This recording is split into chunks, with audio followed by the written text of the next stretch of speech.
ሰላም ጤና ይስጥልን የዚህ ፕሮግራም ተከታታዮች፣ ዛሬ ደግሞ በጣም የተለየና እጅግ አስደሳች ዜና ይዤላችሁ ቀርቤያለሁ። ይህም በ2026 የአፍሪካ የከተሞች የንጽህናና የስታንዳርድ መሰረት 10 ቶፕ 10 ብሎ ያወጣቸውን ከ10ኛ ጀምረን ወደታች ወደ ላይ እያየን እንሄዳለን። በ2026 ንጹህ የአፍሪካ ሀገራት 10ኛ ደረጃ ላይ ኬንያ ናይሮቢ ትገኛለች። ይህም ደግሞ የሳኒቴሽን ችግር የቆሻሻ አወጋገድ ላይ ትንሽ ችግር ያለበት ከተማ በመሆኑ 10ኛ ደረጃ ላይ ሊያስቀምጣት ችሏል። በ9ኛ ደረጃ ላይ ደግሞ ፖርት ሉዊስ ከፍተኛ ደረጃ የጠበቀ ንጹህ የመንገድ ስርዓት ያለው ሲሆን፣ በተመሳሳይም ጆሃንስበርግ ሳውዝ አፍሪካ በ9ኛ ደረጃ ላይ ተቀምጧል።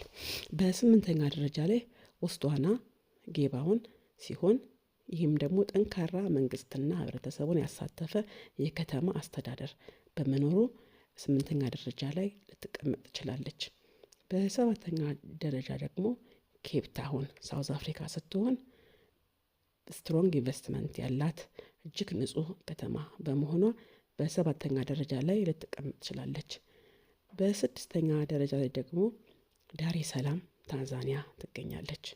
በጣም ቆንጆ የድሬኔጅ ሲስተም፣ የፍሳሽ የደረቅ ቆሻሻ አወጋገድ ሲስተም በመጠቀሟ በጣም ውብና ማራኪ ከተማ በመሆን በ6ኛ ደረጃ ላይ ልትቀመጥ ትችላለች። ማራኬሽ ሞሮኮ በ5ኛ ደረጃ ላይ ስትገኝ ጠንካራ ኢንቨስትመንት፣ የቆሻሻ አወጋገዷ እጅግ ጠንካራ በመሆኗ በ5ኛ ደረጃ ላይ ልትቀመጥ ትችላለች።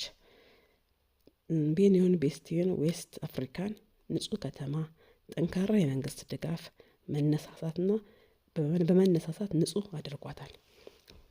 በ4ኛ ደረጃ ላይ ደግሞ ዊንድሆክ ናሚቢያ በጣም ፕላንድ የከተማ አቀማመጥ፣ የፍሳሽ አወጋገድ እና ዌል ፕላንድ በመሆን በ4ኛ ደረጃ ላይ ልትቀመጥ ትችላለች።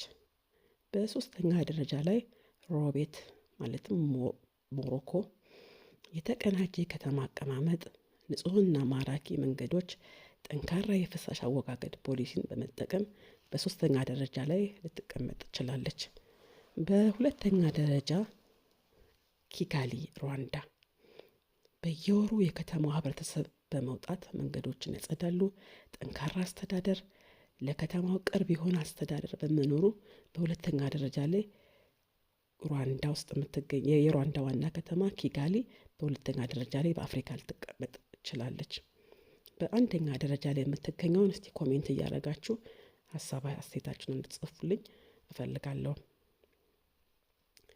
በ1ኛ ደረጃ ላይ የምትገኘው የ13 ወር ሰንሻይን ፀሐይ የሰማይ የተከፈተባት ሀገር፣ የሰው ልጆች መገኛ፣ የስልጣኔ ቁንጮ አዲስ አበባ ኢትዮጵያ በ2026 የአፍሪካ ንጹህ ከተማ፣ ዘመናዊ የፍሳሽ አወጋገድ፣ የመንገድ ስፋት ጥራት ላይ ያተኮረች እጅግ የተቀናጀ አስተዳደር፣ መሰረተ ልማት፣ የግሪን ፖሊሲ፣ ገራሚና ንጹህ መንገዶች፣ ታላላቅ ህንፃዎች፣ ሰማይ ጠቀስ ህንፃዎች፣ ውብና ማራኪ ታላላቅ መንገዶች ያሉባት ሀገር በ2026 እጅግ ንጹህ በመሆን ከአፍሪካ ደረጃ 1ኛ ደረጃ ላይ ሆናለች።